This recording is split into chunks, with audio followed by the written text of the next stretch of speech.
enti anumre ye de ahobrase eba moni amama kwaba amama jo ere aba top 103.1 final point social political show and I'm red dry the brewe about 30 minutes after 7 and then Monday June 30 2025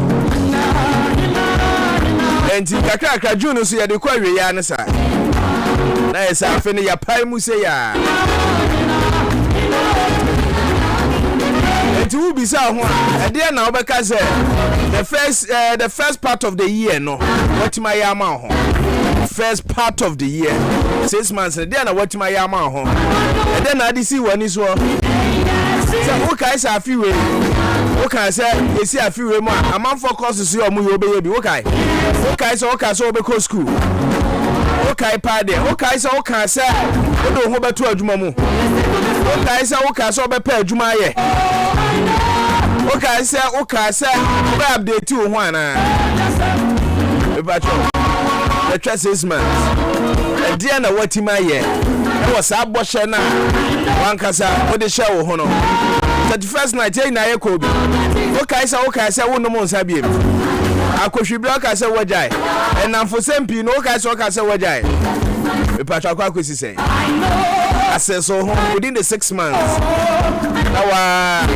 this our home say ye bona me hye me ho matima ya na obi ka so obetu kwan e de na waba mu obi ka so obeware obi ka so afa de obeya asotie e wona ware mu ni na akwesi say because yankopon abo wo ho ban ama oda so tinkwam techema da bodwem oje di mo firisa waye de obetima ya ama aka se wankasa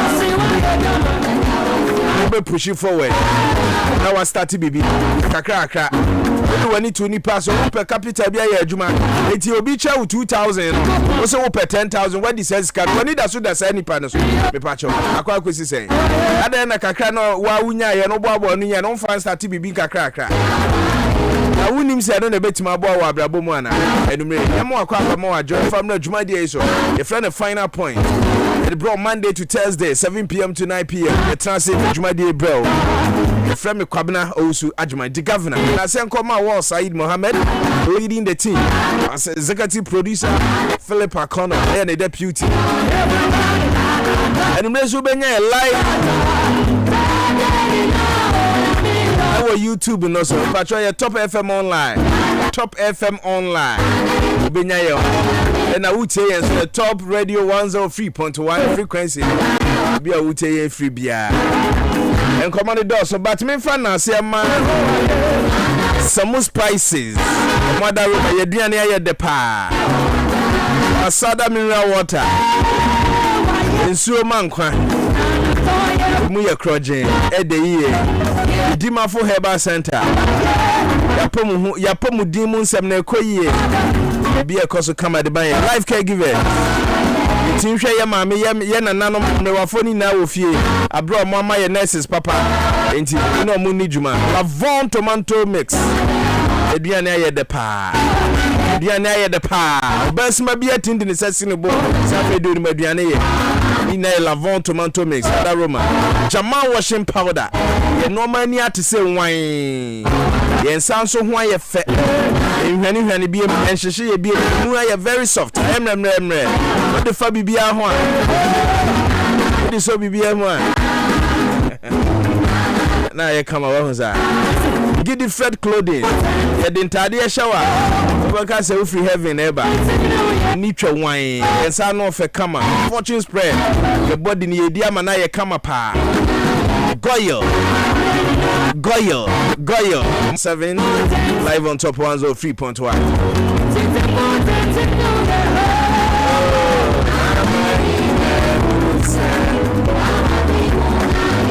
party in Ghana as we speak. NDC national chairman can say entire EC leadership must go no. Man for gusu e kan hon say e be di hon komo. And on social media obohu say Dr. Hannah BC.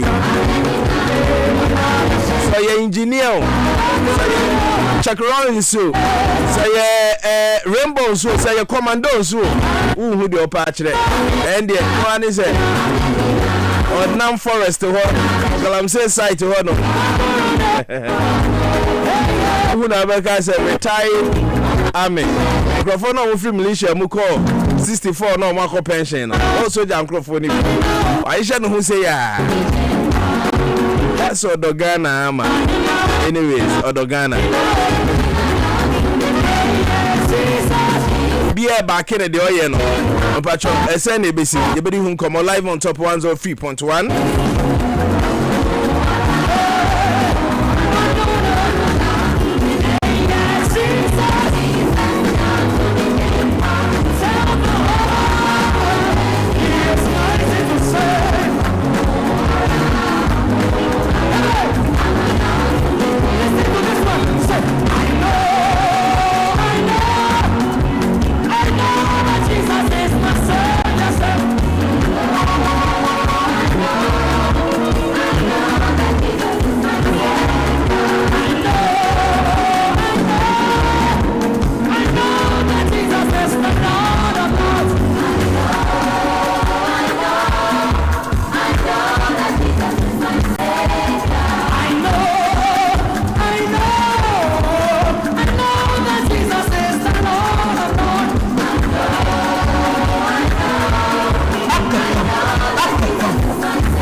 Okay, so Kwasibuafo International Transit 20 minutes after 7 live on top 103.1 and that your interviews ma pa intimen ko ba bia your interviews so wani beje ho one hour ka bi ewo mu e wo my Ghana mu ha se ne no ba be din komo intimen ko ba bia editor Transit bra willing that say ayo bra ya bia boko de nkakra ye de yame ase ye de yame ase be ni de yakwa be nko ade ya wa hodin de ye be fa ne now weekend net say weekend there that was not much stressful because nam mo kwa no so na nya kura amasama me ko da be ko ankwa dobro dobro no ye ankwa so say ankwa ho no ko ni amu nkuru bi hyehyɛ ho no mo me ko dobro no eno no wen udru nsanwa no apaya fa kwa mi to be transfer wo udru nsanwa mo anya kura kwa nya kura that was Saturday anopa be 8-9 ho no mo kwa no be na traffic no ko nanya ba de anya kura me Saturday no me to fa ho Saturday am say west kwa nya very bad very bad so the dey me answer enka un say yenim say mo ye kwan nti de mu ntwa so yes what I say enti kasa kese no so ekwa lock tia me senior police ni Saturday ni wo ho say ufri ense wo mu ba ama saman overhead no mo ye na interchange no mo ye na na ka bia seisi ho na enko na ema na omo no gina ama saman station ho de no duduru ho na omo gina na omo pe 1 city 2 city say omo so omo atum 5 cities e dey say say omo so omo atum enti o gina me say masa unye serious wo ho go ko hwe akire ha say o say police ni bia ngina na me say na woni dodo ayede mo begina anya mo na mo gina ha no enya kura go there also I can imagine you fast every day it's very bad obaba na won fin wo sisi na aye wo ya chonya madoni bi me say me nuru o me say but I can imagine VIP for me big try some fast so very bad and be that say wa ko it contract ni twa so kura keke governors Kwame Agbodja road minister on fire only priority 6 months when you say yeah December no mu no mo wo kwan so gidigidi ntia de na aba after elections no just after elections na no mujaye before me say received your friend is saying December na contractors ni na udro ho na do ya so light is so because Tamamoto is omo your project no omo your project of funding ho the last time I me fa mo so wo kwan so me kwa asen and so no mo twa so but so to ye ɛna minim ba me namfo for soldier fo bi ebe ka kire me say ho nsunsu no toye no omu na obema camp nsunsu no toye no military police fo bi no yesi nsunsu no toye ho kwa ne so ina say so unim bibi Charlie aya na ye me ya say enka me mpa bo ne say ami John Mahama president okokuma say on fa ho road minister on koye hwe wo sa akwan no so and obi kwa ne ntike mo say otumfo kra on fa ha obo of plane eti obi enti mpanifo ni obi sa de na nyom priority obi ani mo hwe makasa akwa for so many years now and asemba kwa about 3 years ago also for covid tie okay say ni we say also South Africa the road network between the bigger cities no untumi compare Eji Accra Kumasi kwan me say gateway to Africa ye dey Magana she say free yeso because we say no se bin producer ye oye wa adwun say wani atentem na wa still one update to one upgrade actually be den e ba be fa abe ye o ye nua sa Ghana fu move di kai free Accra mo call Europe no sa mo ready fans no we refer mo di no o mo si ye kwan o ba West Africa ye kwan enye o mo si udu Senegal Benin ekwani demusa so we have the West road network this your boy some running too much Gaddafi before be film no ba Ghana pen bi e na won bi say na say ofa no so kwame kwa said obe hu circle sa na circle sante e da so te so why can't we upgrade ourselves? That's my question. Why? So they be America so I say no my politicians you no man ketin tie na efu the kind of people you too more no my interchange back on say back so they should update us on that road. Yes, akosi say who upgrade you ho no now who update you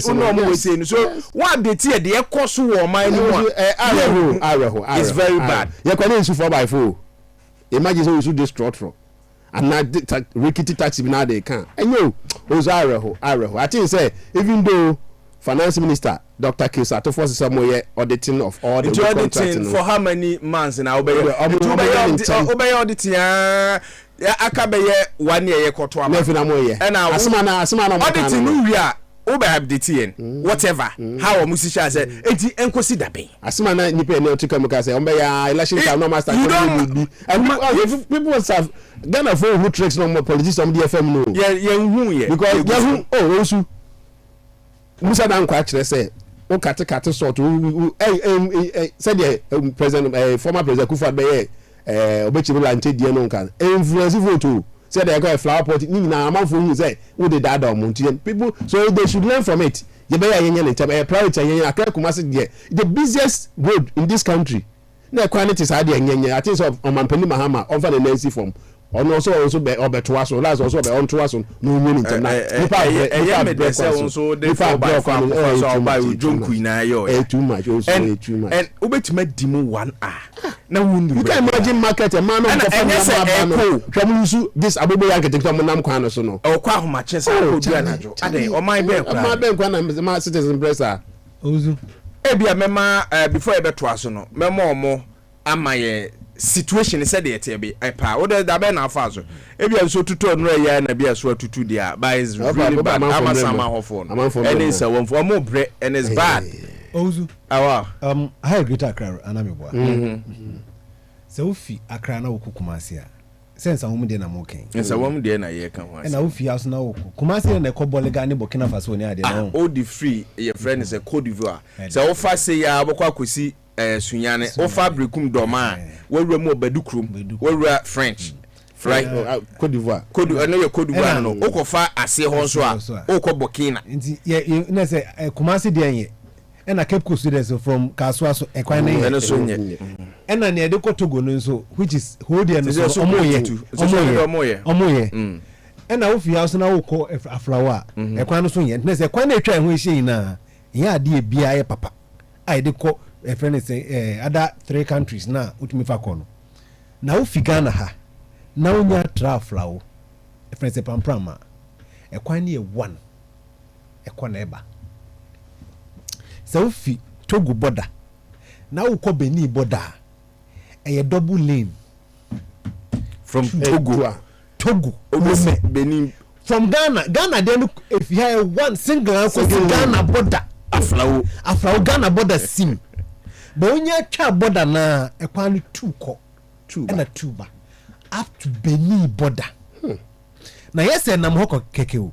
Street lights. A year juma up to lines in the so year do ya so into a bow ya na a demo up to Benin border. Now do Benin border. Togo Benin border na. Benin any Togo border na. Also F perfect. You should tell Benya bibi ejina say can Benya bibi how much is in the kama. So tra Benin border na ukuku to Noah is about 1 hour 20 minutes, 1 hour 30 minutes journey. A kwani a double quota unya portus back. Apart from 3 drum. And you go to say akabe 30 minutes.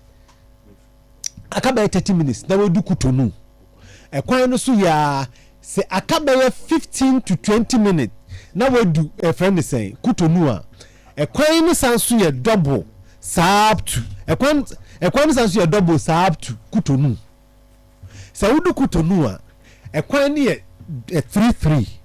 Moto emfa kwan no yes moto emfa kwan ne so o ma sheda a special kwan for moto ni say wonam kutonu a e kwan moto fa so my question is me ba e kwan moto fa so no yen na ka fa so na sanso dem double sab to Nigeria border which is semi border double na start kutonu no e ko wie semi border na o cross semi border na wo e friend say Lagos a e kwan dem sab to Lagos mechanics or na mfimfini bebi anye kakra ndi sa ope kwan me bebi amako kakra no Ghana kwan na nye ufia na okudu afrawo how to afrawo owusu e kwan ni nye ufia afrawo na unya but enye MPP fo ye na mo ka je mo ye Ghana kwan bebre no eye hefa you have rose ye na eye hefa na mema eni e kwan ni twa ho hye obi no ayo na efi akwa afrawo yo na efi akwa ho yo na efi akwa keposi yo na efi akwa kumasi nye ntia kwa na ye aha na ye po onya try happen na rap no mu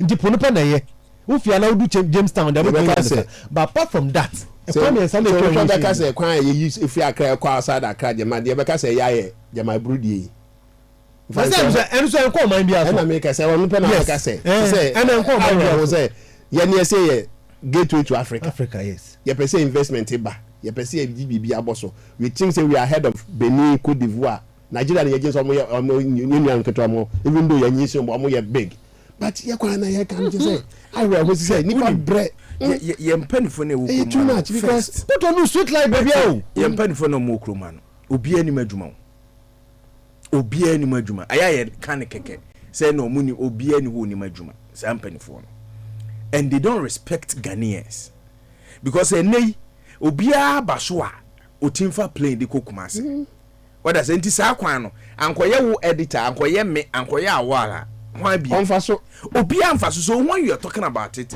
they didn't know the real situation and I'm onfaso mpa o TV8 mu o time no at this point who the V8 cry faso abonso na nkwanfon so baba fa mpo baba go be driver no ba fa baabi a be editor bi no da ko fa baabi so kokumase bi ba fa na route bi was it Friday na say Thursday no ye pon ya ye kono o se na nso to yeah na udru ni opna ho na fa down wa kwana ye tu ye ho kakra no e ho achoki before you be anim ho no and akwa bi de Land Cruiser ni die eche na obo sare no so minim se mimpagya car no no mesin na me nso a na o mefa because ko show ta o say we slow down and it's like drivers no mutwi mpanifo ni say du ba bi o mo adwim no e ho atede a minimo wani masi no or the sare ni ugu so say tanka ni fro so that area ni say some ye ho bi because so to kakra bi a new plan new plan na aba do ABC ho no down one no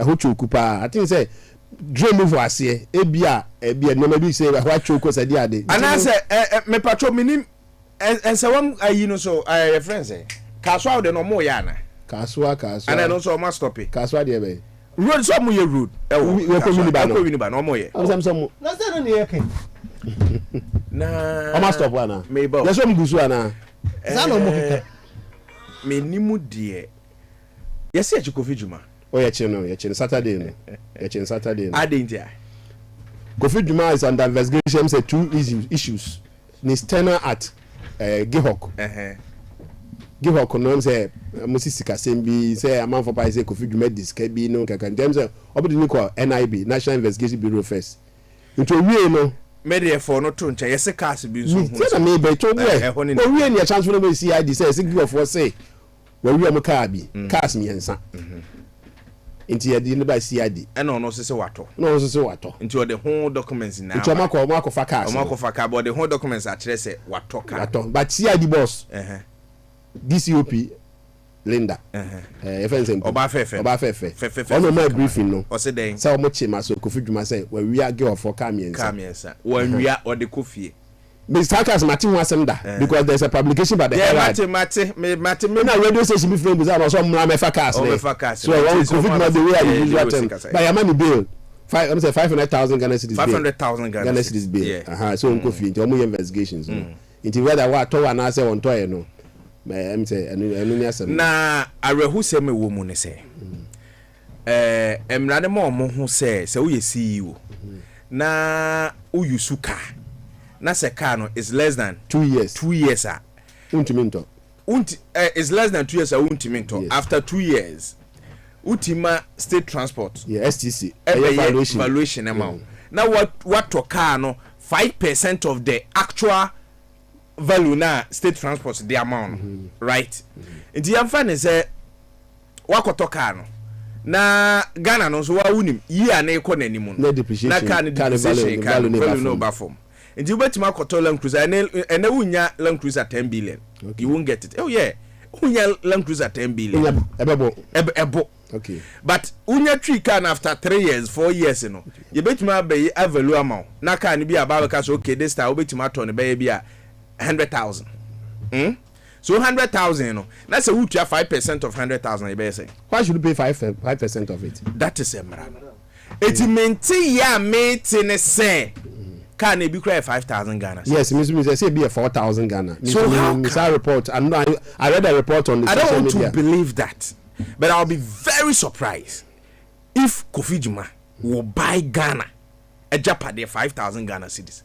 No, they are caught in a fee. Say, also a part of conditions. But one part of one document we have been circulated on social media. Yeah. Are you not the tour? Kofi president. NEP, former NEP. But I think it's on question. I was about to talk about 5,000 Ghana cedis. But there, you say. No, so didn't do because Saf Bibi Anya.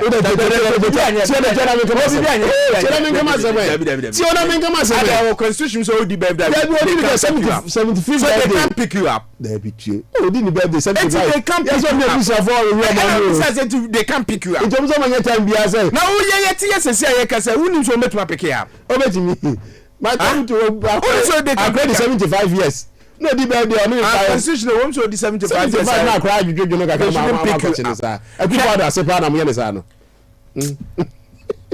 know, no wonder.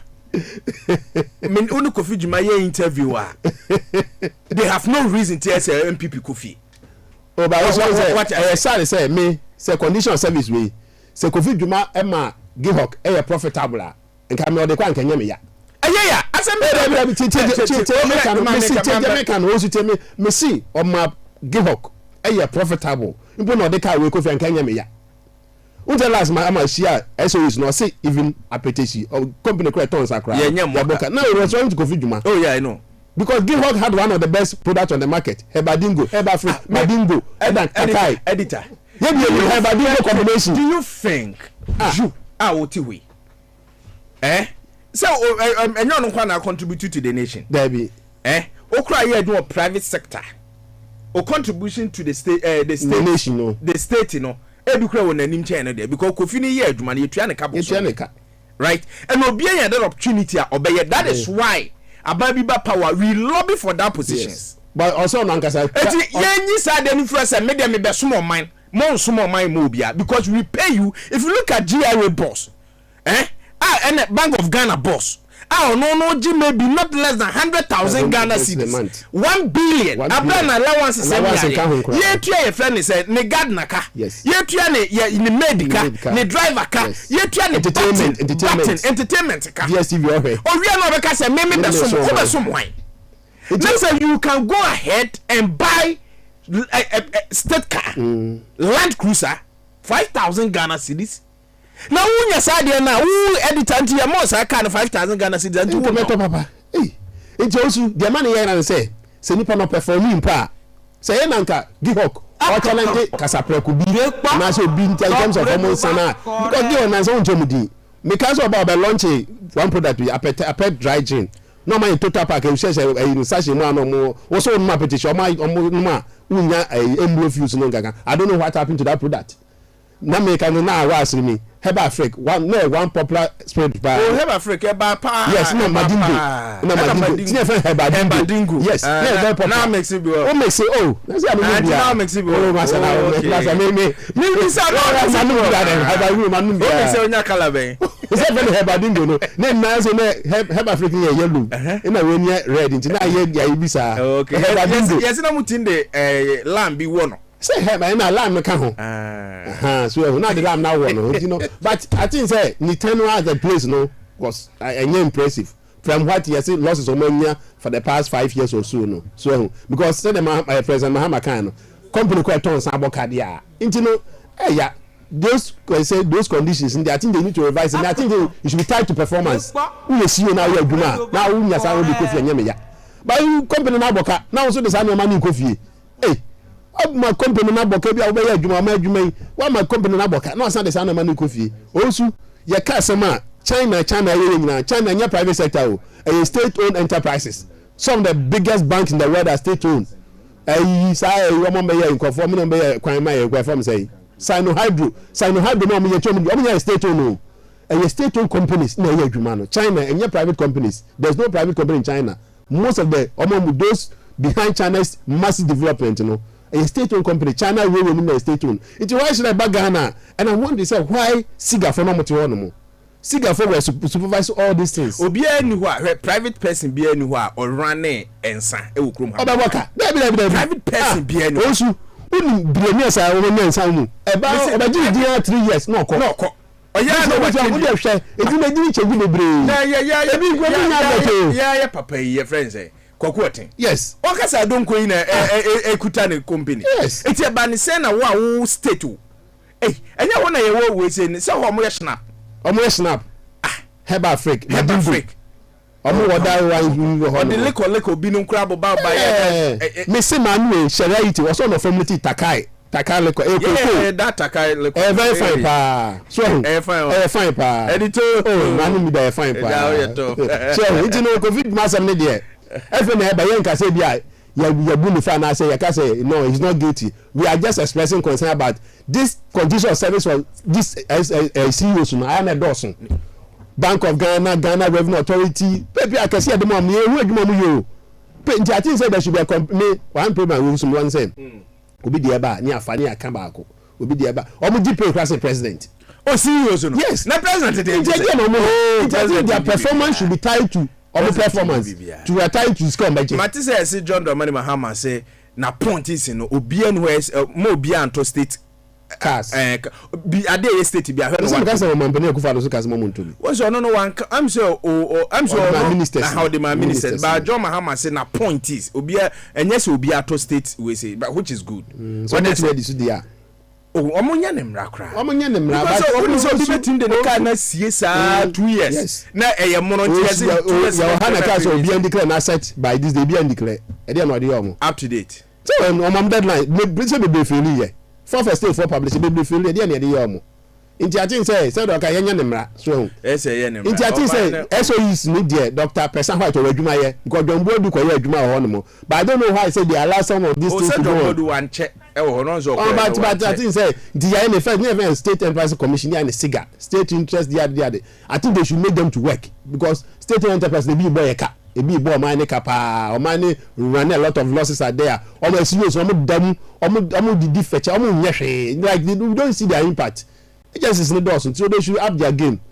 It should happen to offer COVID man dey say from Saturday no Kofi akọ arrest 75 years until no arrest kakra you know so prison until no there Oh, no back can.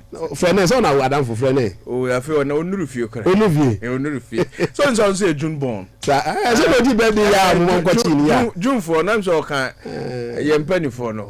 75 years Kofi Ghana. Oh yeah there. President as former president. President no. Kofi Ghana there no. Eti omani there to be frank with you say. Eti akwan na some news here there. O mama for abam. Me mama for abam. O mechi because akwan dey especially in Sawam ne Amasam Sawam ne Kaswa ho there no. Omani ye konechi enye bibia asa enti grofo no mo ya ban papa no they should put stop to it. Oh aban papa dey botuma I think say ubotuma de aban papa ba. Oh send your magic na so eni magic na so we here fan no we in only 3 days but from 0243 2040 59 0243 2040 59 and 0244 780701 0244 780701 me per update ewo Nsawam Amasaman Road and an update wo Kaswa Winneba Road et say mo amofa so na ma no mo amofa so na dey na mo ka che president and the road minister mo na mo tu no for a obeti update ne to say ye twa so amamo how many minutes hours and I would do us akwan so ansa na wa ba bedu we driver and am sa akwan so a challenge ben and na wona mu 0243 20 40 59 0243 20 40 59 and 0244 780701 0244 780701 and Sawam Amasaman Road repacho drivers are more faso mo ena mo betimi ama me update no ena Kaswa Winneba Road drivers are more faso ena mo betimi ama me update no mo feel confirm. Hello, good evening. Good morning.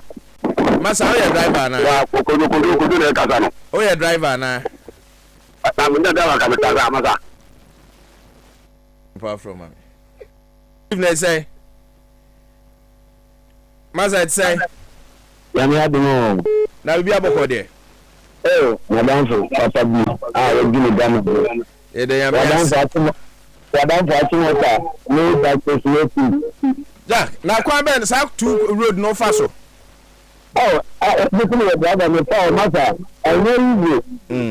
I'm not going to make a say that of the no ya dey ayo mu. A kwanta omo tumi e kosi be pray. Na sawa not as funny na man. We should try to say this one. Text is going to be around the mobile. Now me Ghana ya ye boni e ni. Ya boni e ni pa. Ya ye dey. Ena mi be training. Enten fo no omo ma be je dina director for me.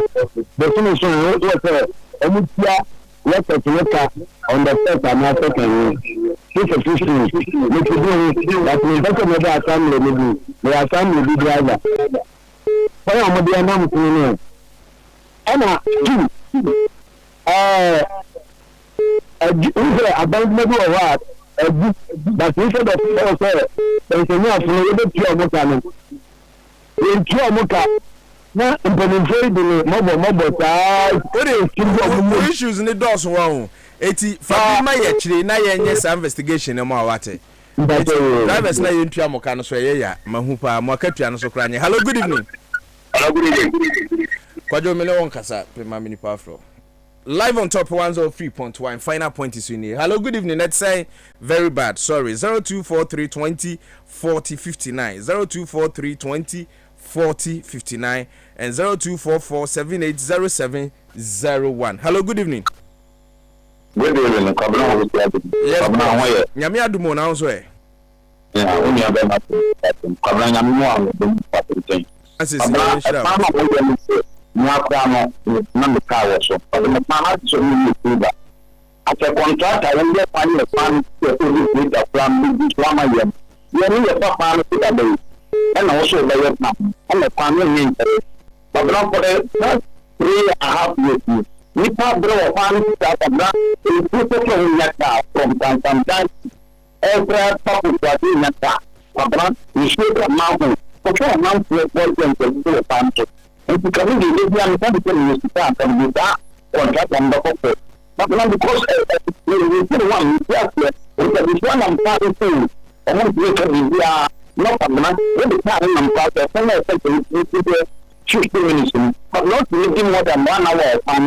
Because now washing her in the my brother, La Paz, the train from Paris to La Paz.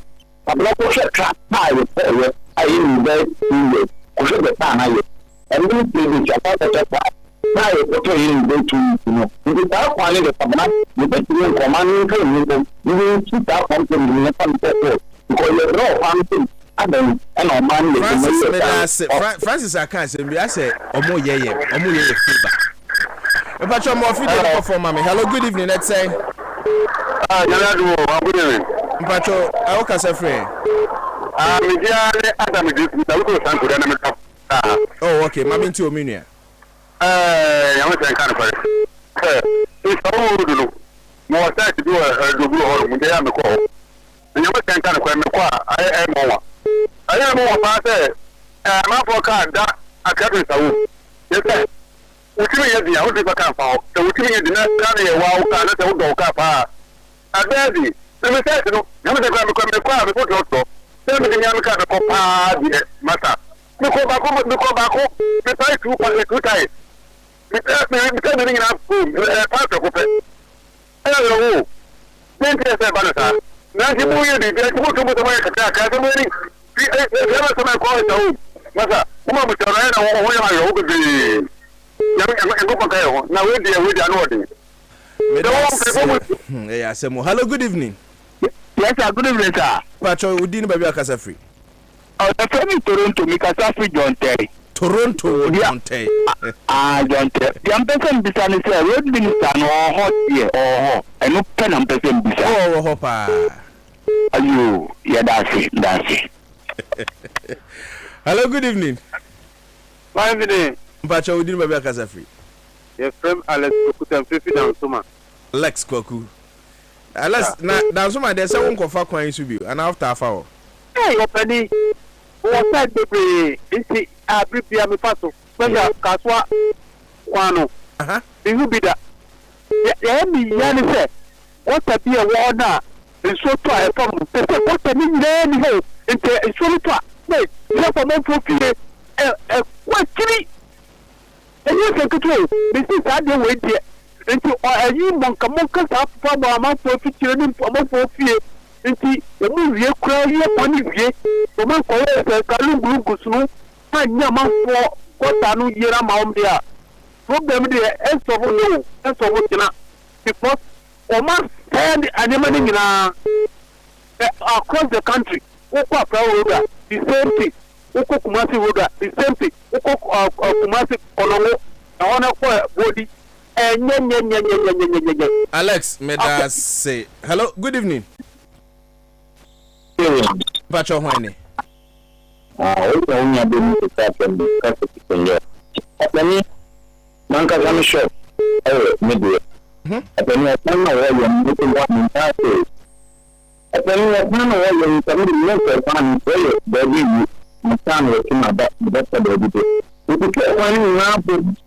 When the woman is in the house, you walk out a family.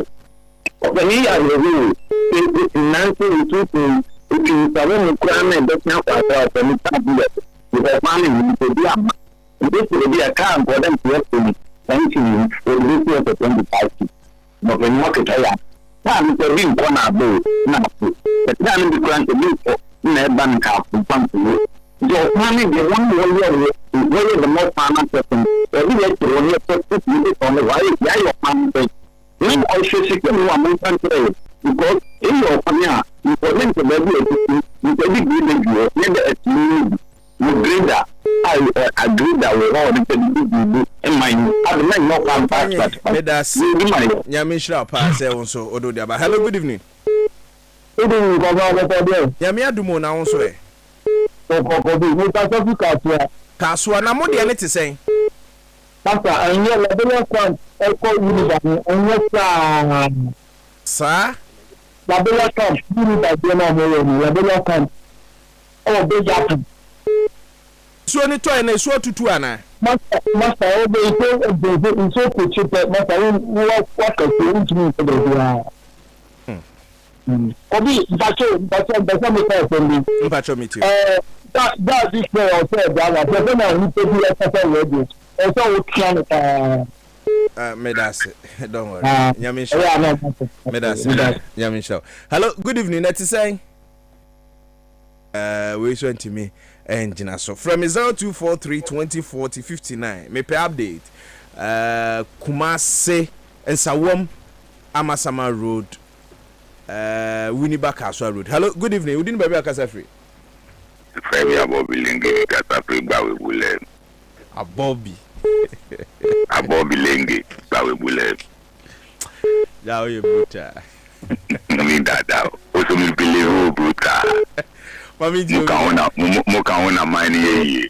Only baby, my can baby, so me can crown, my can baby trail. Nana do one and a road minister. I'm a quanta. I am beside ourselves. I didn't know more common here be and should have been to more why and Pamucho why. What's your miss and said day? I didn't so no road minister and your mama. Patrani. Patrani. Mobisani say all DNT na of contractors work one so mama farm to aban wesu why nipa no be ya job buy and first no be ya juma wan be ye and to mobisani say identity that's a baby bar but everybody so say bisa the current government they almost so ya fa ho because aban dey ento so what I say. Hello, good evening. Udini baby akasa free. Yes sir. I pass and counts and an say. No, you know, me check up on me. So me yada bruta, me yada. Don't I want to What am I born here? Oh, we will go to the club. Oh, there be Uti. I call your friend radio, so I said top Uti. Nina say, hey, ya. Na yenya government bi odo man no man who say John Mahama wa hu okokoro say obefa soro nti say ye yam ka no kra nkyere na obi a ne ministers ne nkoka wada say nti ye na ye ka ni say na wo kra mpo na say wo so kra ba na wo ka emomu say oh ne de ya ye nkrofo kra na e complain na omani abo mo ho so na wo party so atena power cha wani beje ana obago kre obra ne sa obra it's mani choma me ka be nyacho beta ka be minister o Osho Mami no kasero no or talk to mami no kasero no o sir Osho or a very incompetent woman kasero here the oh 6 months ago I work as a woman when I work as a with these 50 days about the people like me now also be fix 70% of Greater Accra street light come here want man you 30 mpo come here you are not the minister come street light o traffic your mama oh kafra so betima baba ka me pick e kwa na asem no ho ya ni akofa benti no e be ya update ochina we try and get the contractor and the Minister of Roads and Highways e be nyom PR na e busan say and what's the state of the contract and what you know say producers betimi asikwan so aye interviews the drivers you know am I the real pictures because if say a policy you cry you hear say one of these days e be kwa akoye show no e wo kwan so e be a Friday e we be na ya hwe na ya more we say because it's bad it's bad you better try say a promise say o kire nyambo you better follow up you be Minister of Roads and Highways you be din komo omo ne yanka so mo nchire mo die na omo ye contract na say no mo contract na trust on last three callers na you me hello yes hello good evening I'm patron na to say Yami adome ho ye pa patron o kasa free ne ye fro say so me okay when you see cancer sign Friday or Saturday, no care what you say. Cancer road or episode every and you say but always have kind of so okay see I'm not a kind of brother but when I'm well yeah traffic all kind because the beer is every time. okay Then it compares to both like that. Casper is better because Casper when she don't cut any stone, but at least don't take anything. They show them all kind of but I think it's far better. You know what it's far better than and million last Friday and fast. Me pacho udini eden. Me did it, Mami, all right, mami. Nyame shira pass enre. One ye din ko final point. Mami me da se pa. So editor ya kan me. Mami report na ye be din komo. Hello, good evening. Boko na so e. Ye feel say. Kofi Amoabin. Yes. Kofi Pacho ka se friend. North Carnation Pacho Kofi mami tio. Ya bebe tudu am dia kaka am be dia tudu ka ko na ba tudu tem bia ne ni ya be da mo be ka ko na ko pin ti am bi da ni be en so ka ba be ni ne ya du ka ko ti ku ba ni ko ti ku ka na ko na ga na ni je be ko ke ne bi mo won ka se so tu ni se ya se da ne ba do ba ko ti se ka fa mu pa highway ma ko ti se da dia da am na bi ni e ji no ko ba ma kita belum buat ujian kita dah kafir nak bukan ni bukan ada ni pak ni nak kata kita nak saya dengan ni dengan hati sini dah mungkin ya dah mana dah okey ni ana mungkin ya dah buat kaf mesti pergi dengan ya semua saya kata kafir ada betul mungkin ya awak kena basa ya dah pergi buat pun dia mungkin tak apa macam tu kalau nak cuba tu zaman ini mungkin nya one day me da Kofi. Hello, good evening. Hello, Kwabena. Yes sir, Pacho Hwani. Kwabena, we know Omega can you shout me? Omega mami tewe. Me can from Winneba Road no. If la bella camp on the government nyapra because me a hot in the machine to weekend ya me ta Kanya me so as ofa kwan so ache wo de kan okre kire. Kanokre. We go do now Martin. We go Winneba I try to. Ba se maame report say say ye twa so kakra. Ana Ai ye twa so kakra na so munye wi. Inti so na tonso ka ho. Enti ama okwa aye kwen bo na wona mi yo ya pa. Okwa kwa na ye say.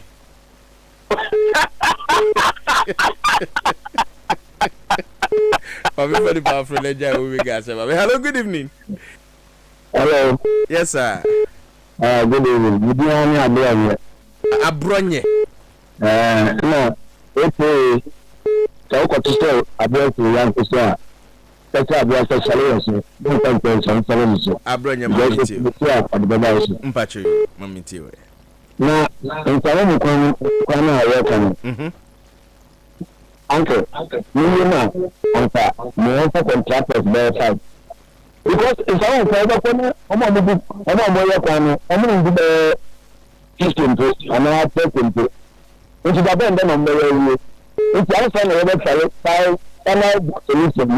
This is a contractors there 4 and I have 5. And I tell you, and I do. Me that's my last caller. Now, me fancy. Hello, good evening. Hello, good evening. Line in Mr. Hello, good evening. Yeah, trust me. Don't get me last caller. Me too. So, I was Johnson. All for new with Miami. Light of Consul. How was the view?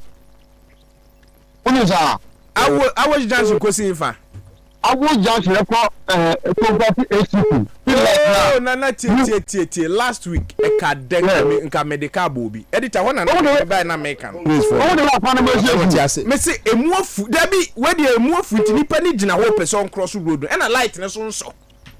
Mr. James, you don't done here. We don't go for the one. You can go to the museum. You know. Who know? Ubeku. There will be a minute.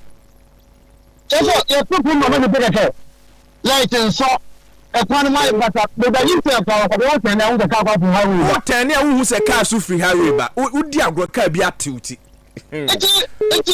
Minister, you know what I'm from a camp to my motorway, from a motorway to Castle, like there's a return. I didn't hear. I'm say I'm say course neighbor, but me last obefa last na me okay I went to mention so. Edita one baby na na ken. Yeah. Last week e ka de. Eja akra me pon yi. Em say me no na na ekọ na me order ade. Say me ba eja comedy me. That was last week. Thursday any day. And I me sa kwan no so. Me dru na me ma call that dey amebo. Kwan ni mu afu na light no so. Etini pa na air cross wa wu o fi se wura nko na gina ho se. I think say nka DCC tina si am be me no ka me boa regional minister na nka watimi afofre ne campaign ne pledge so be ma 85%. I say 85. I say 80. Street light no. But I say 70%. 70% within your first 6 months. But 6 months in new year. Atwam asem na okay. And then some mama say January. Is it 3 months? 100 days. 100 days. I will say on my 100 days. Yes, your friend business mama. But my tisen central for being so te can say mama na makwan so ye han. Wo number bia wa kutwa. Na me bia me na mo fi Labadi to 37. I da kon fan to so me. Labadi to 37. Street of the no mo. We kra de nyame adomesumfu. Na ye ho kwa say no. Achimota hoyi. No street light o. Na ho ye. Am for fear light na boy hwe kwan na so. Very bad. Bad. Very bad. Na say be kasa say ya. And so you 43 years old. Mother's Day. Yeah. Judges need ko mo ne nam kromo. Judges no. Any lawyers no. Yes, no mo ye Mother's Day mo ko ya sorry. E ko ka mo to Kwabena Japan mo ne mo busuafo. E ko ho e ko cancer ma ja. Men ko ma minnim ko mo we say Ghana gas. Unim kek mensa. Me kai se mi amili pa no. Na sa ba on ye PR head of communication. Oh, me friend so me nim person me friend social media. Oh, you good. My friend on social media ye tu ye banta Manchester ni na ja me. Oh, Manchester. Manchester ni team ni. Oh, me so me team na asem be no. Oh, na asem Manchester ni. Asem na. Kai de mini pa no. Asem na. Organim ti so be regional so say masa me nyenu ho no. Like you exchange words on social media. Oh, da me sesia na wa ma me information. Statement na me no share info na. Ja wajini ni. Wajini pande amedo ba kwa kosi. Okay, minimum about minimum social media. Oh yeah. Because the regional communications, one of the hard-working guys. Baby about a year where days. Or to cook programs by 5 a day. Ninya so better social media. He's very active on social media. Minimum Richard minimum. Oh yeah, brutal. John organize so. One man na ho. Minimum so about. No, minimum the yeah, minimum. As I say so ye dey. Head of communications Ghana guys. So almost a head of corporate affairs. They say they say. And I mean say so mo buy. So about propose. About propose na no kegidi. Ba kege brutal. Kege brutal. Wetima boy remu akra. Na so Western where they are champion. Awaji baby aboso. Na we timi ko program by 5 a day o. And I know the argument on social media. We say the team in Manchester, the team there. I'm making sure say Ejuma abo paponom yeso mo be ye no. Keku wo I send you no. Hey, bra, kek me connect to how much na trouble. Why? Bibi aboko there. Yanya dumo. Oh, ja, we brutal. O na me edit ebo abaso sa no. Eso utinko programs by 5 a day. Anya some kokrebo. Na takra dey say. Oh, I cry boko. Say takra dey asana me do aba. Say dey say wa be kan ye ho wa. Right. Yeah.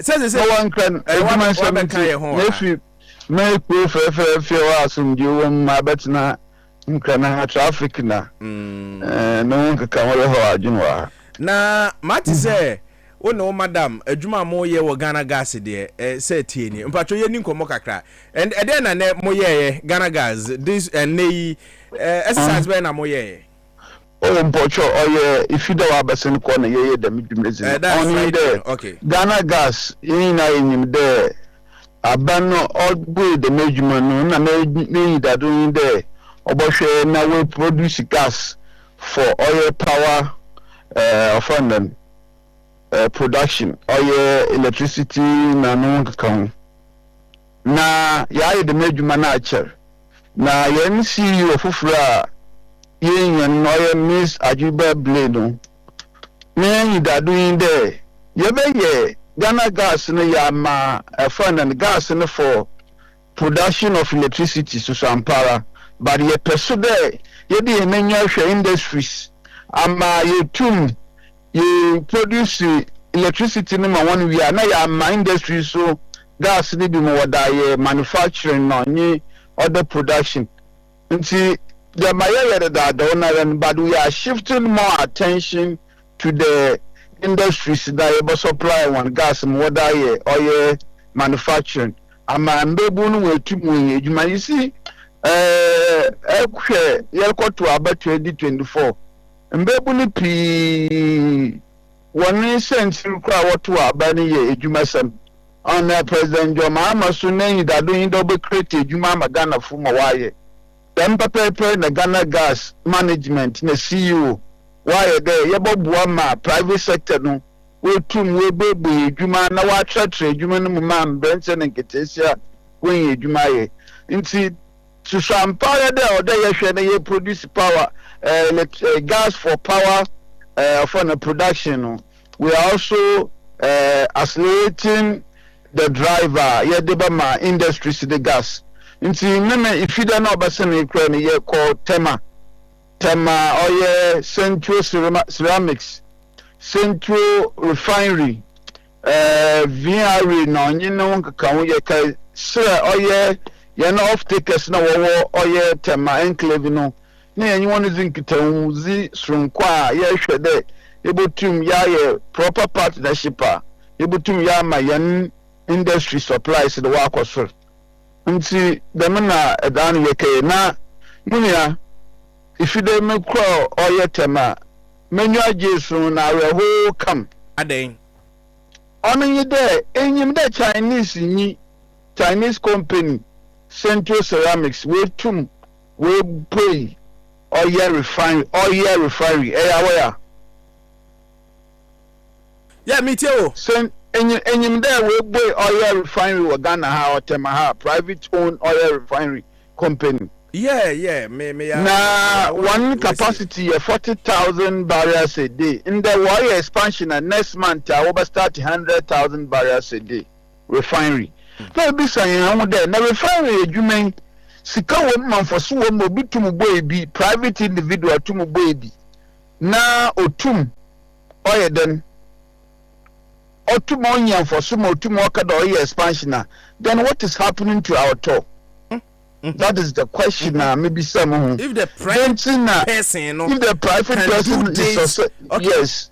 That is the question I have asked myself. And me peda you know what is the reason why abane juma ne oman Japan was a yensa yen to me yen ye ma own jina fa pim papa.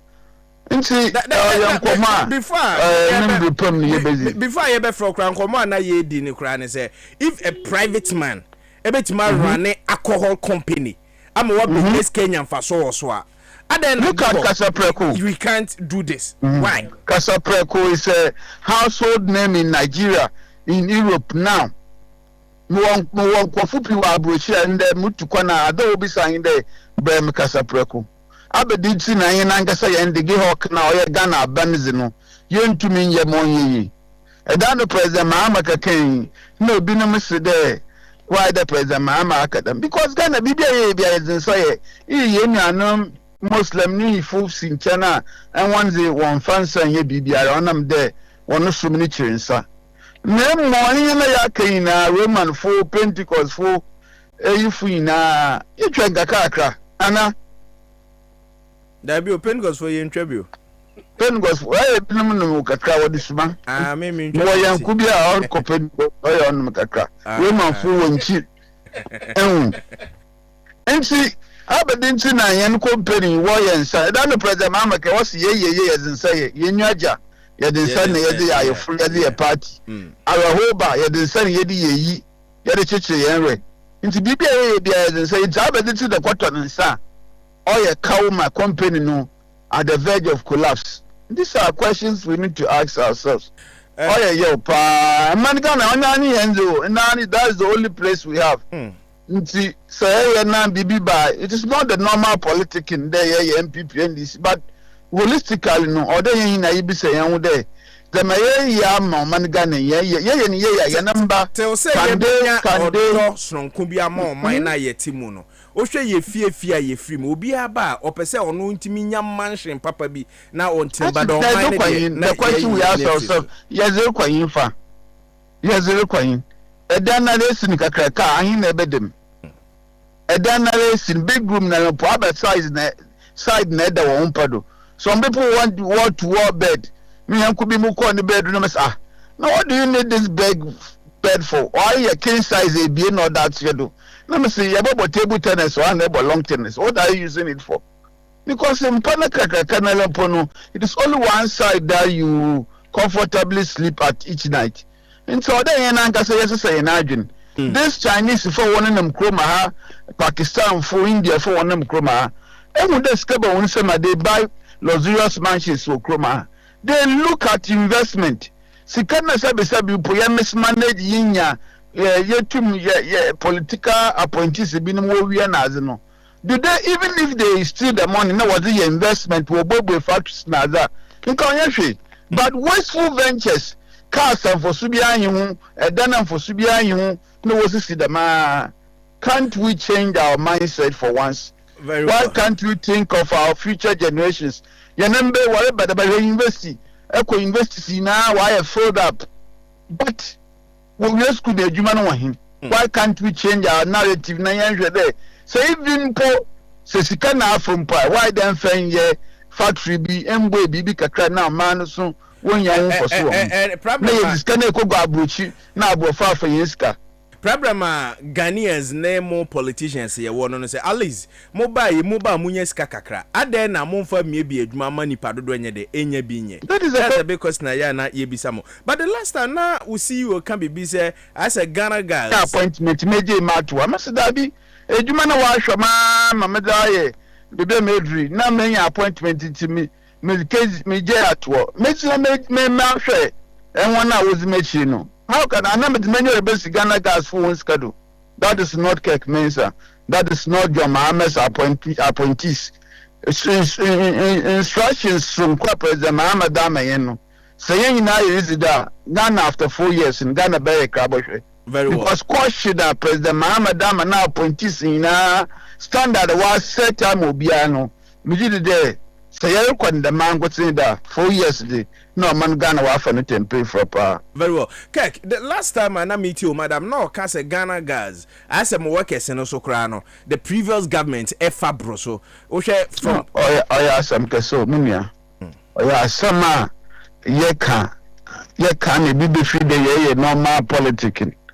Ghana gas ejuma fu yerifi abenim company ke na yim that amos no nyi no papa no brother kakaba John Dramani mama his excellence no the company wo bazi yerifi abenim na workers wo 250 something less than 260 2017 year hand the power am MPP nothing extremely has changed now so workers now jump from less than 300 to 1000 over 1200 then you ask yourself why.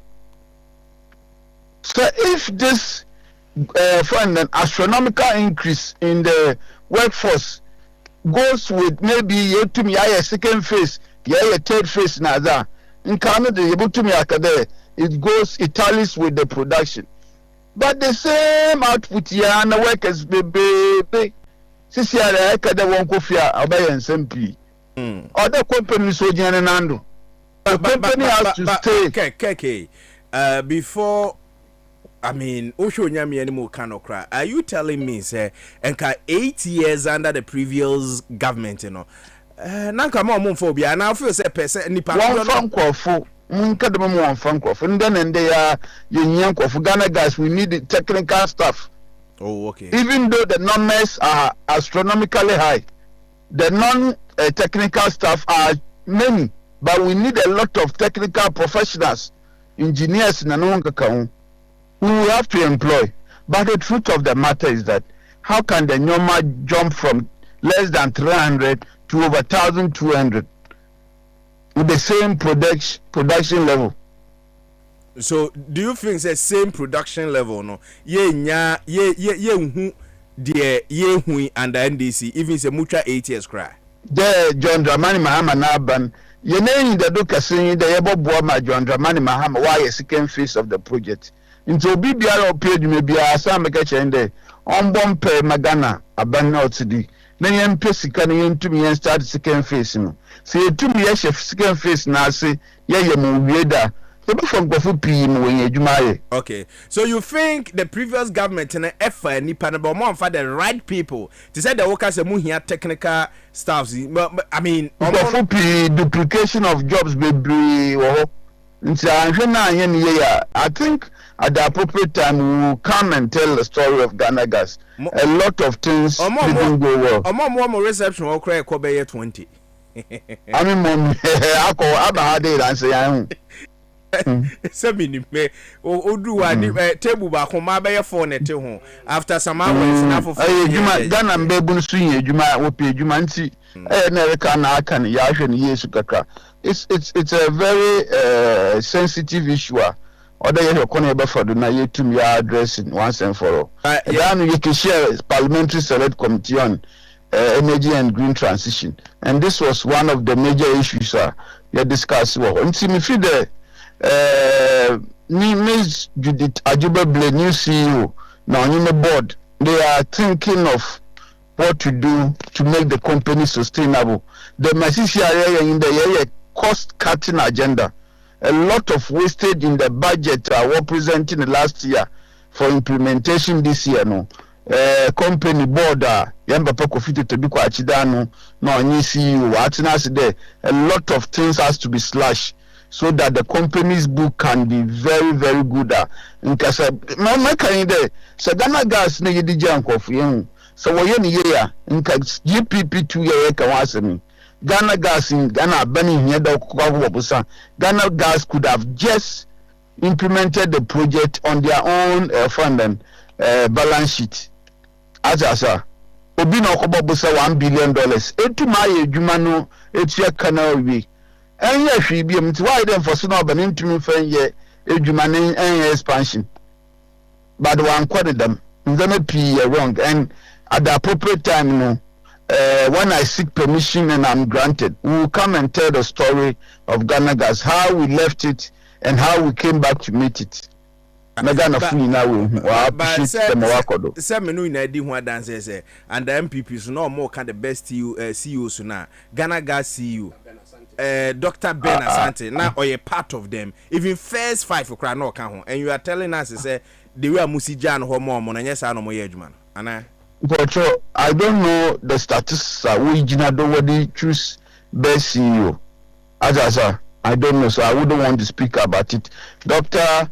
Ben Asante is a very great man. I've known him from afar. I wouldn't want to discuss him on your network. Kek, and remember now I see what top radio. So Nyame Adoma, ye be sheda atnas na ye din komo. All right, so Kek Mensa, Director of Communications at the Ghana Gas and then Coding Common live on top 103.1 21 minutes after 8. Final point. And I was so good so editor. Asama kan I say SOE is America say China development China for ye nyina almost state companies na push agenda no. Inti me say that can say what can we are then the profit phase 2 because phase 2 has been on the board for a long time. Now MPP for ni my dear friend phase 2. What mean say? Did they believe in phase 2? No, say I don't. No, first me person so can say me person me say so muni my dear friend phase 2. If they know omo phase 2 or omo gidi said bibi wo why friend phase 2 ana. Me dey is it? Uni mo say Rich Hospital. Yeah. Na phase 2 kan ho. Are you aware? Yes. Uni say Kate na phase 2 kan ho. And this phase 2 no. Oh, but so na say Ghana Gas na phase 2 kan ho. But so Kemi Smart catch say UGMC phase 2 Akufo na Gis kan yeto awie. Akufo na Gis kan so they believe in phase 2. Enti ada na we in phase 2 no man. We need to fight for only panebusa no agba papa so na only panel no. So na director of communications say Ghana Gas phase 2 no ada no wan because gas na oyo ni yetu no. Gas ni yehwegu ye fle e kokwa. Enti phase 2 no ba be sanya more gas ye dey no ma bebre se ho atoye. That should go gas ni ye fle ye pia etuguka. Ti gas ne ba ni ya capture nya omo dey no Ghana guys dey use to no dey no ma bebre nti I think say phase 2 very critical and I think say aban na start so mutu ho anamo so the phase 2 should have been on the board for a long time you know Damasi say omo ye adwuma say ometumi aboa na Ghana guys again na so workers in they don't know how they are going to deal with them because that's omunyu bia omunyu Ghana guys omunyu okay but very answer na company because na ma many super say from over 200 to about 1000 over 2200 na no and moreover so Ghana guys na board chairman so here nipa Canada Japan na board chairman so also you shall need to say anchor na na motena ho na nipa ni increase from 200 to 1002 no so explanation bia no dey akere ye say bia say ni na almost so yeah so but it's good some management because omu nyo bi adi because that him say Bank of Ghana ko nipa 100 bi adi omu ga so omu probation after probation omu from adwum ehun be ye nsem bi na after Bank of Ghana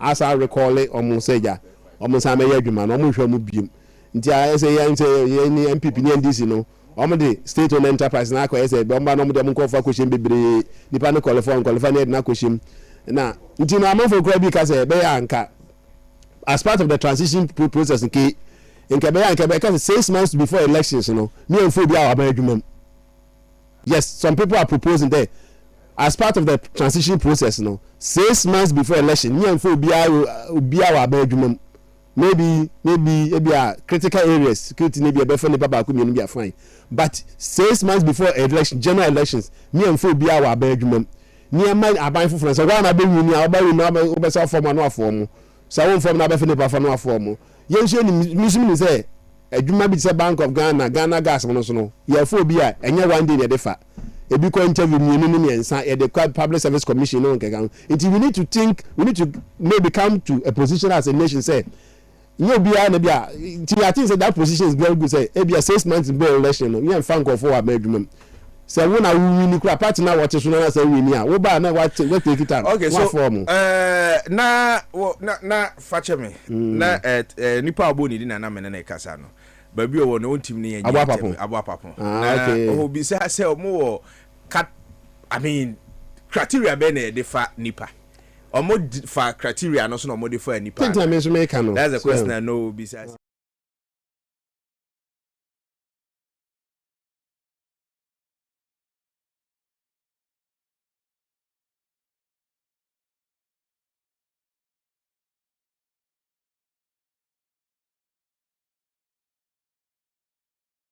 then the right quality of nipa omo na mo fa omo no so do ka say reception ko and tables with nipa be 4 5 say mo I mean it was my first time me mati Ghana Maritime Authority see you ni nipa na abro so and I know if I say Ghana Maritime Authority to be no nipa fa no na di nkofo bu sa people are even moving from GRA Ghana Maritime Authority. I know for a fact people are moving from GRA to Ghana Maritime Authority because condition of service is very good there.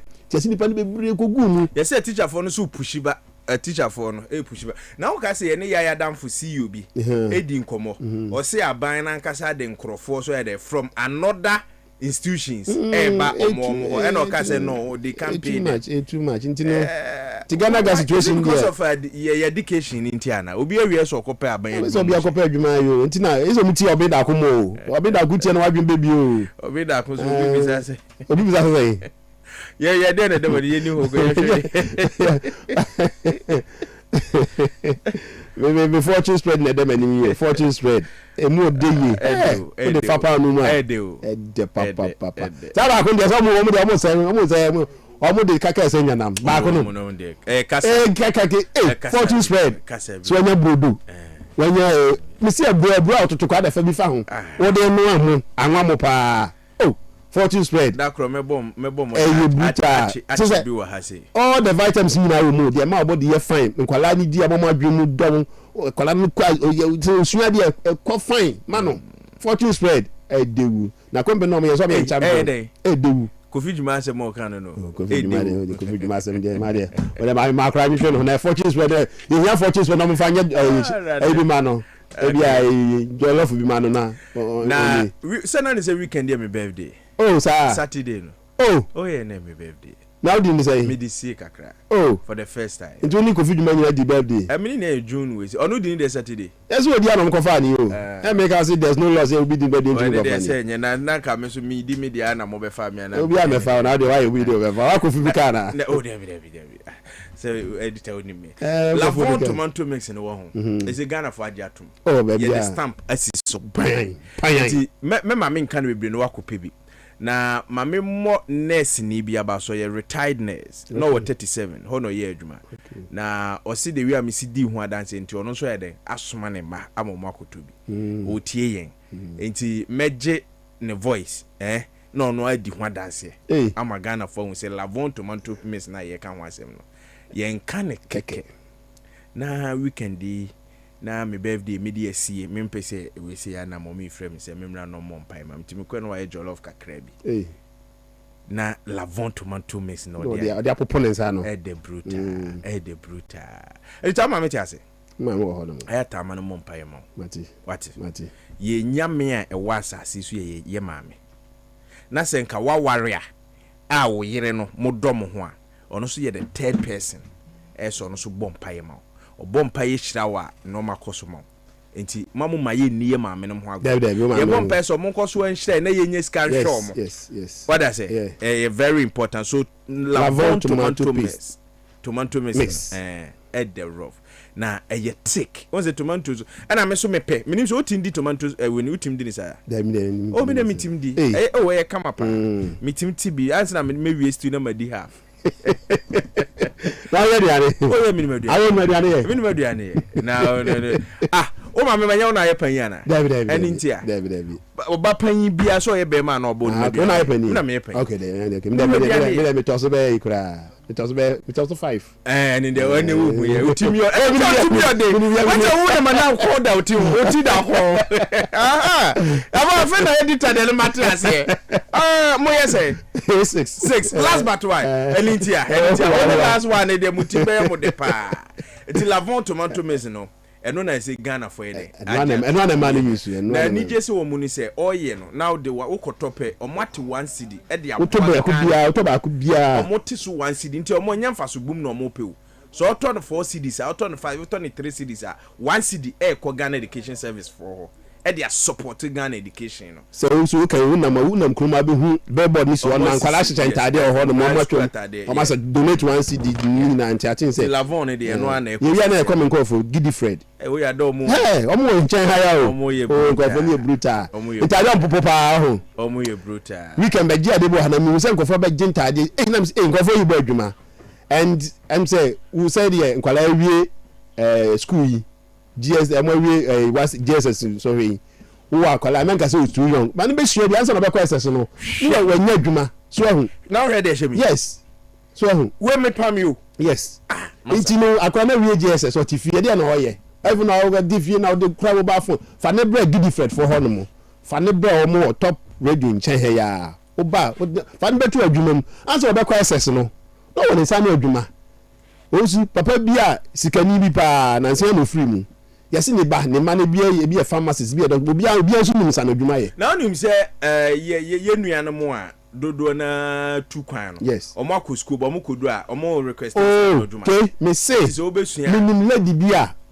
Nigeria ni okọ Canada okra masters oso okọ adwuma Canada odu Canada no sa no nim trebo see trebo no obo Canada o nko Africans no ho mo into a bottle na ni money scarce so baka ko ye obi adwuma no nim ne wo se bra eye me ya se mansua yes forklift yes afa yes forklift and san adwuma dia afa no ko pension afa no ko suya ho no ye bejo dollars na ho ase I say mo $280 musuya into de kakra akora wie GSS otifie wa wie SS otifie fa ne bra gidi frefo on be chesi bi epupu yensa no ene dia isi enkwara no kra de social media no we internet dey to social media o dey talk TikTok o se mata dey amitoni o no bi afro o mi pe 2 mi pe 3 no onye no so na adwuma onye be funa wa teacher ni akoda from say ye school ya fa na wa ko pe gidi Fred omo no machine ni 050 039 2562 050 039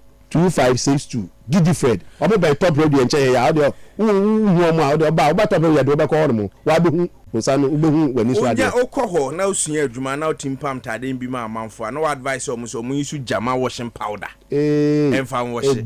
Because we say washing powder bi wo ho a e part ade ani. Ebe since watade empu. Ebe sen sisi a. Ebe tu me kala na tu. Ebe kala. Ebe tu na atop tu. Uri she ma wo say. Kwa doso. Me makoto. Ofan kwa FDA for hwehwe mu. Ona na mfanje mu na o say. Why washing powder na. Yeah. Eti we no hu laundry phone na we o mu use. Yes. Eti ani ti laundry no kwa watade na nimpa no. Now we almost session concept. Yes. Bright colors. Come pa. Everyone my detergent we kwa edi kwa humbo. But be jama washing powder. Edi no kwa de. O de bo say won sa ho is smooth. Soft. Yes. Ebi wo ho wi na won say chi na show. So na say was David. Nti o mo mpe jama. Nkwala tumi use penefo tumi use. We so wi a. Na wa ko doctor. Time that so. Or you brutal. Ono odi ya dem boba say. Ono pe na ne nsa mieri na. Bo tie, obo watch. O say awa. Ana kwesi bo afo de 2 weeks me wi o. Oba ko 2 weeks me wi o. Nti no. Midima fo de ye ni sia kan bebre mpo. Midima fo de wo men kokuma se brankan here pokwase mayira. O ko no honoma anopa wi anwumre.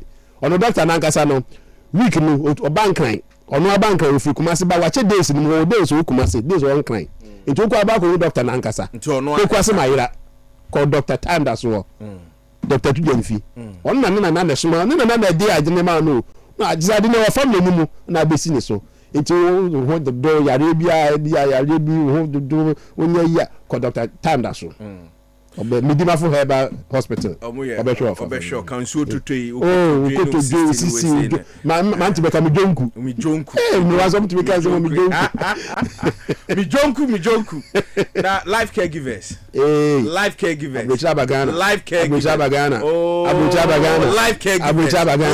Abuja Bagana me yase mention nursing nke no me de ya na me do ya be part time eno ano no na nka mawie what that say is enya adwuma ba kunti me secret pa no ya we ya adwuma ba kwa so waso be so life caregivers me pa chop se o ma me wo fie wanyi wadu nim fie so na uni se Ghana so do ya adwuma na ko pension obon se wapomudin na wo fom enti na osika kakra no de ko hospital basa we seni nyina eni wo case kan life care for so mo te so ama ehun hia omo meba ho ombeba ho no ma ba be show enti wo ma me na wo sorry ana wa man driver just be a obi team drive no ma me ko hospital no de naba asana wakọ adwuma nurse ye jojo no ye tiatia no nurse nkitinkiti enkura ye abai omo tiatia mpanifo sa oni life care ye adwuma ye ne ye more professional nurse amana betena fi ho ahwe say ye kuro bi na deda no ho every year bed dress you say hospital dey okwa say 3 days na wa ba bia wa ahande yet no ba no oni bon ko ma so bi oni na tifia na ne tifia ya sem kuro ne kasa oni bon ko bibia yade bia wo fie ne ye be ba be hwe kama pa ntu ne ye ni dwuma ye number is 0302951523 0302951523 and 0244385597 0244385597 na one life care eni dwuma kama ye wi ana fe goyo ya ye de eno ana ye na ye yusu eye kama yiye e ma wo engineer strong e ma sabi e ma wo ko na ka se na na ko to sisi na sana de goyo de ye de ye na ye ni from tete ja obi ka ye ni from tete ye ni from tete yeah anti ye ni from tete from tete but you say o chan 1st July o banka no man nanka holiday but under new holidays act no they are question Friday man penny say o chan ka holiday nanka oba gina Wednesday as am for twetwe mu ntini Friday the na temu atu Monday oh they ye ma oh I think it's good sir but I think it's good me penny sa ba enye ma me okay ade na enye ma me ne awa ade say Friday nka ye mother okay enjoy you pa interest I think it's good ye fa say ka ochina no nka wo ma ka me ma na ja but say no sa na ye ntino sa na so ma ye no ntino enye bad it's good because oba ochina na nka oba adwuma ne yes we so why it so bi so kwan bia family bibi no obetu kwan obetu a Friday Saturday be Friday yes otumi aba Saturday intem and Sunday intem na so about rest and long weekend which is good also good for the economy people spend more amount for spending more boost the economy no because hey holiday amount for your money o amount for money me pay na ya menje money oh you know and so chance here 1st July Sam George you know data no bam ye tell us aka say wo to bia benya 10% ebi bam MTN for no MTN for me na announce from data na auto no scan auto no benya more data scan so 10 na auto benya more data me dey say nke to 10 dey o me to 5 cedis na so na if for so deja PRC for so utility increase or chance so kick in 2% na kick in then fuel prices so be kosoro wachina diesel ne petrol super I'm say super 2%, this is 5%. Which is also cost. Then Ghana Revenue Authority insurance tax on non-life insurance, motor burglary, property. Ni na so cost. Take effect ochina. In terms of in the charge the same is pa. Ke dia all no. Me dey say suma no. Ade. Yeah, 50 million away. 50 million away. Amana no. No. Say akosi say. Say audit rom go audit ni so. Enti ye manakam. Oh, ye manakam say owusu. Say audit so go na owusu mo report be say the Lord for say obi aniska de but official maintain hwe enti no ye ntwe na so odo obi aniska. Sika na e dey tu amana no. Say ani ahye owusu ani ahye o. Enti ahye say sika no. O ani ahye. Na de na be ke de na be e de na be ye ntimi mpa ne show bi anso. Ani de ejina man paninsem. Ejina paninsem say eno kan na enkosi dab. Eno kan investigations are special prosecutor every men can say. Me say eno kan ba me for charm say sika na hye. Don't say that. Na be that retrieve. What's that? Say na dey kotu amana na hye. Okay. Nyan she say. It say ya sagreme dey say sagreme ya kwaji $250 million. You say they see 5,000 housing units me wa. You see more than half. Scanning insurance asa. So now you have to go and look for another money. See, they be sagreme no. That's the whole challenge with it. Where there I'm na mushroom po that ba kumpo mp foundation na unsa areho intino so what question be that ko the farmer me bra say I don't know be say dey madam Joyce ai so ona o papa oku nyina say what did they want us to do with the national cathedral project omo no mo ho no mo ko na say John Kuma wife no be ka say we Christo now ka say tia national cathedral na so intino I think say it's good say be free imo so opoku nyina mo say what did generally what did they want the government to do? So this kind of mom. That's how wakasa. Unti na you know. Say they got the money, but maybe how our more na. Yes. And I'm saying no. But they can't just tell us say this kind of to am and scanner shoe. $58 million. Yes. Equivalent. But when is the size can be to my. Yes. Now only say the area who can say $50 million no. 8 million pokuasin say one road. Bet me we kura. Enko wie your friend is a winiba we say $50 million. So say ma ya ho yesre na say New York Times. If you know New York Times are one of the most reputable news organization in the US and the whole world. Omo your story be the most expensive. The most expensive who in the world. What? Ankonya Africa baby am fi say Ghana. As almost 3 years because he need the air and but you have to be anton chain. Inti me I think said the best option say bibusa trustees no. Apostle who be saying asembe no be catch. Oh, say ni emi to mo say. Ye mi say no say ye sika no e be dey ye we ye dey. Are they ready to tell us? Oh, na then Madam Joyce so be. Who say jo me mama? Yes, me say are they ready to tell us? Say intina Papa mo so free mo say they were not or say Dark Ward Nose Bishop na Commander Sugar Factory how far? So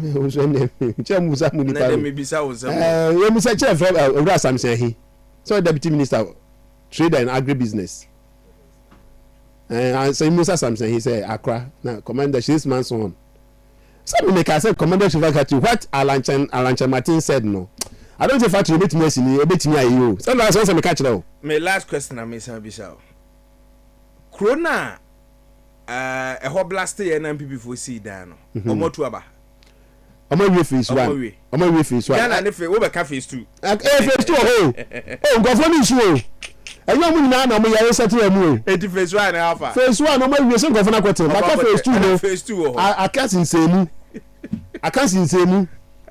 the Ghana phase 2 phase 2 say phase 1 dey say sabro for say twemu Ghana ha because say any phases and say state house the one thing say state housing company for the see dan you know but me phase 1 some dey time am I efe but phase 2 now a lot of people come on move so my we had a lot of reporter am for super so but we ma menka say bi my enchia former no I'm say no a former director or Rich Hospital Dr. Steven one of no ye mpanifo no back Steven Busi Steven Busi okay. And also say almost on kohwe omo health center bi wo Mayra enti omo be in a polyclinic okay enti no Friday weekend you also 30 year pa o friend me chia me enti ye mehwe ho ma no how is it enti e be ko na ya monitor e ho de na say Mayra health center enti e be ko na ya kwa akoye we okay na but also kwe MB before so issue statement too abronye in same okay can be of Archbishop very bad. Why can you do such a thing too? It's good party na you am free but apart from that in party statement you know they should punish him.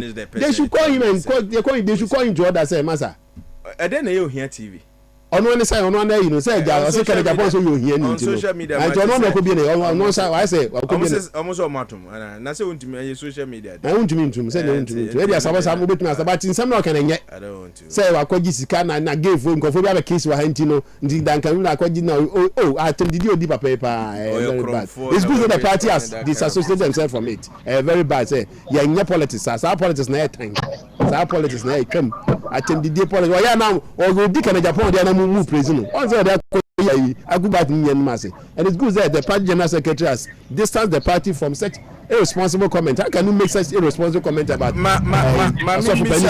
of the guys back Commander Sugar Factory in film cry Sammy mamene Sammy nin komona menhwe the current state edema Commander Sugar family anywhere to say we na me adomo be bia boko they am here say you see a film wo mesra is studio say I go at time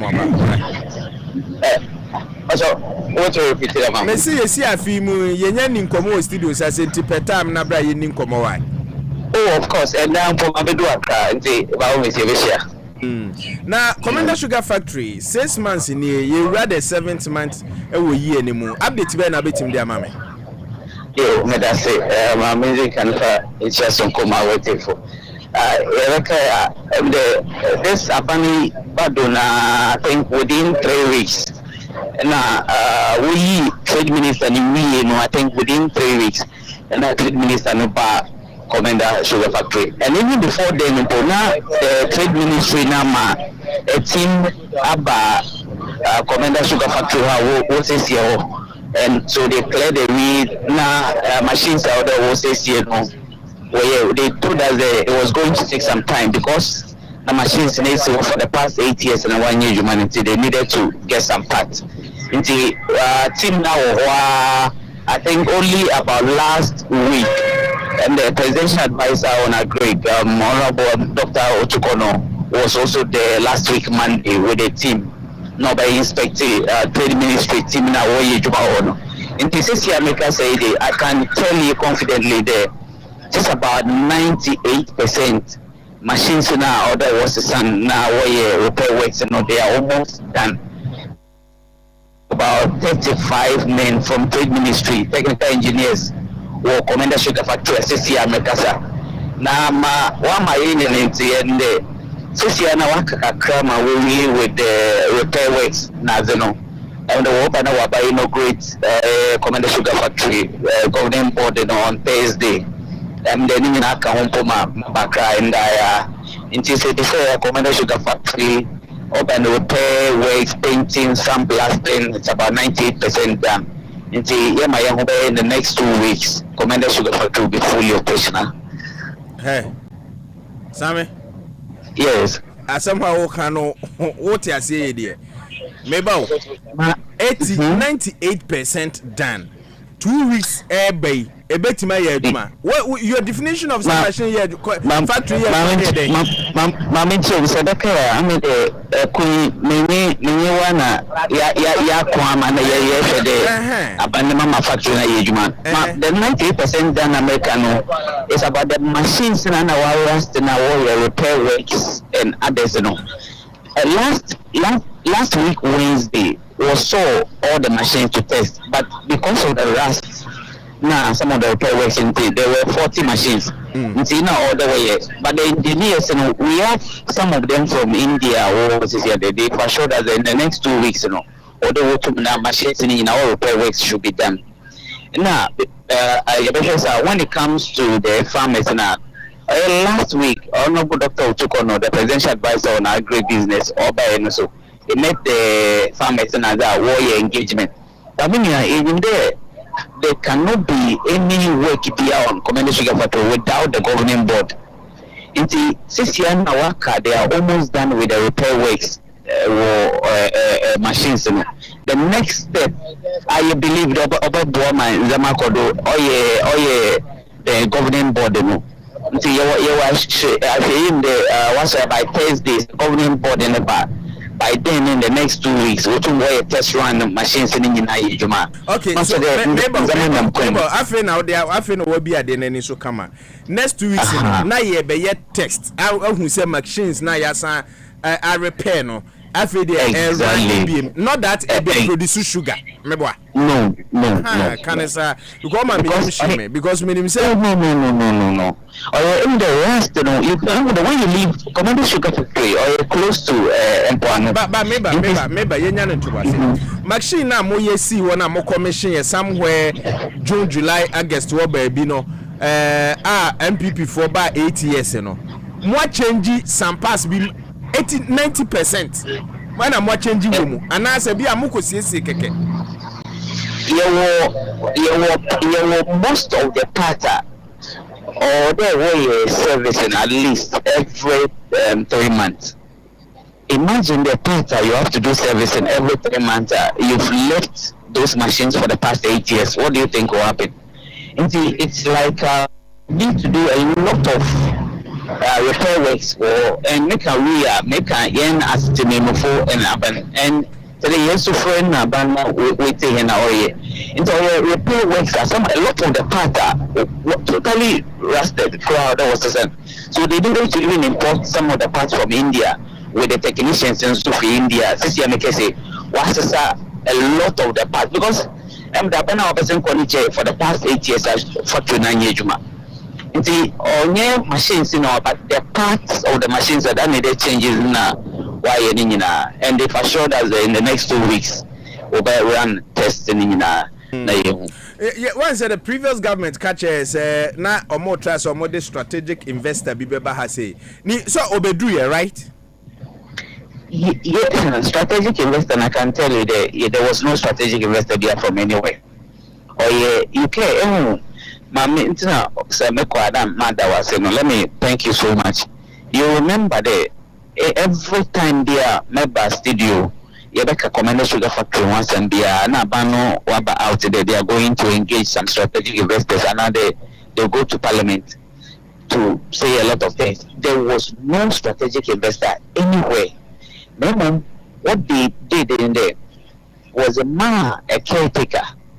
Caretaker was to make sure the factory in BBR or could run in because seed capital no another there's no investment here there's nothing to be done.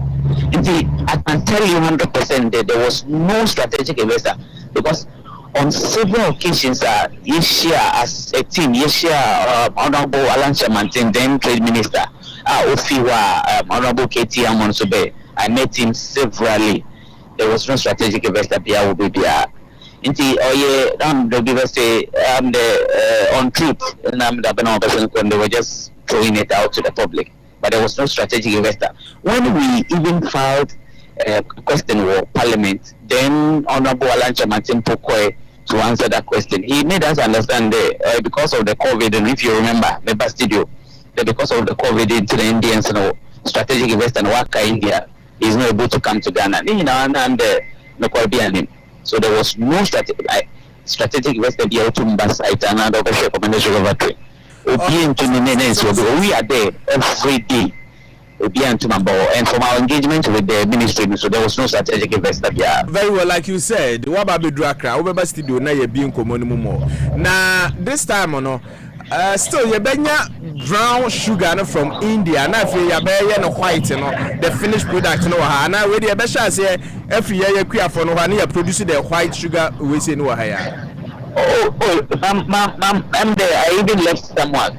From the beginning, I think around March anymore, when the ministry engaged farmers, we have to engage 938 farmers for the next run overrun in the next 2 weeks. Into what you are actually be, and the new variety they use in Pono, it's not going to take 6 months. Either the new variety in 3 months. As a form of testing the machines, and so almost 1,000 farmers. On that variety to plant the sugarcane. We are going to refine white crushed sugarcane, then white sugar. There is not going to be any importation of brown sugar from other countries. Now you are refined or a pure crushing of sugarcane to white sugar.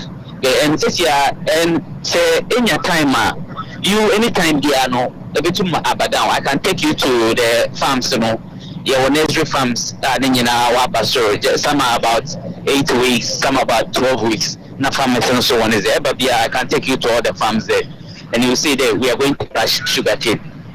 I hope you know how much I care about this particular your friend is saying. So now, maintain today there's any journalist in Ghana who cares more than you, because it's the chief for the past years. I remember when the previous government came for the past 8 years.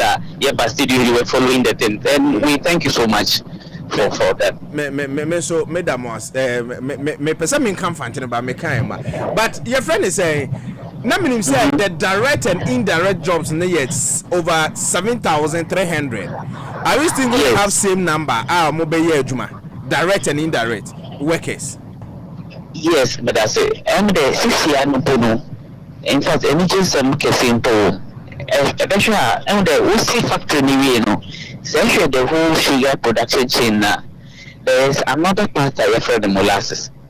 And the molasses the last time I was telling you that even Casapreco, the beginning of Casapreco oil from Kwabena sugar factory, the old one. I don't know what the chassis. The molasses was the industrial alcohol. Now, this is here. Abani Minister Nebahono Amayata said that they are also going to now expand it.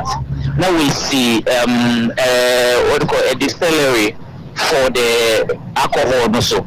Until you know, now we are looking at the direct and indirect employment of 7,000 people. This year, now we will cross almost about 8,000 if we are fully operational. Until I think the religious family they say refinery back not sure now.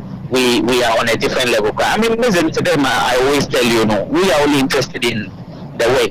And the ministry, warrior renovation as well. The youth were employed when I can tell you well over 500. The last I checked, they were more. But as when the human performed, a lot of them have gone home. But now they are left with about 520, 525 thereabout. And so you could just imagine that for the past 4 or 5 months, almost about in total about 700 youth in Juma for that month. You could see the Juma Bakakra. Very well. Osha, next time I may not be Kasa as what? As far as Commander Sugar Factory is concerned. Okay, that's it.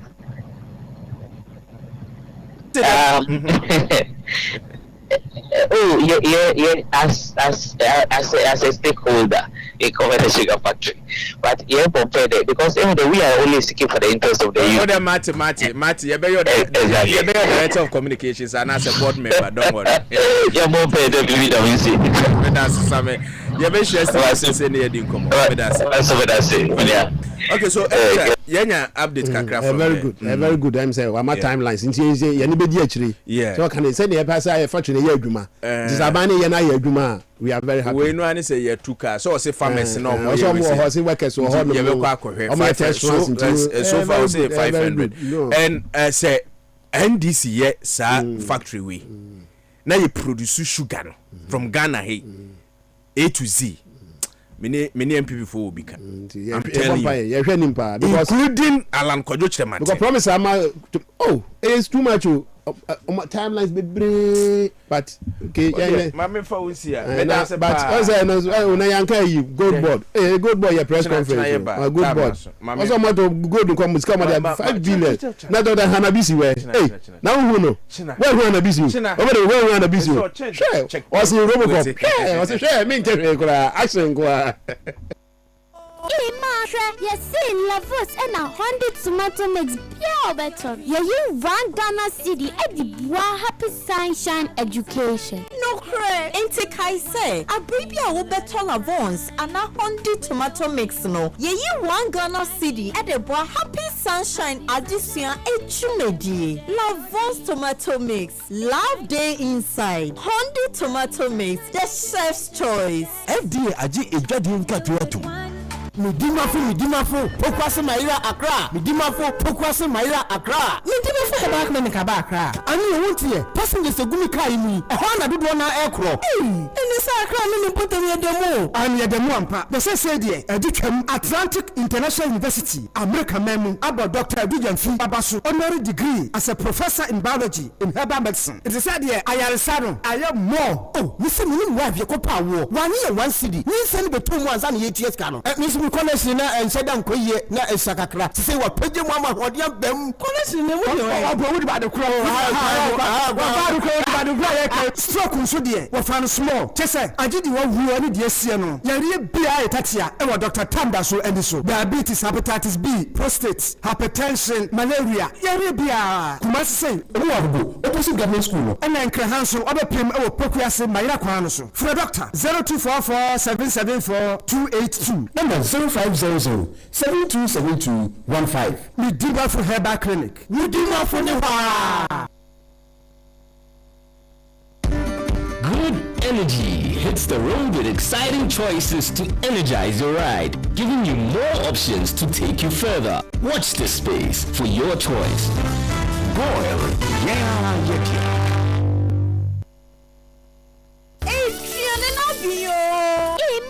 You see, Lavos and 100 tomato mix pure better. You 1 Ghana city at the Happy Sunshine Education. No cray, ain't take I say. A baby will better Lavons and 100 tomato mix no. You 1 Ghana city at the Happy Sunshine Addition Echumedi. Lavons tomato mix. Love day inside. 100 tomato mix. The chef's choice. FDA aji ejadi nkatuatu.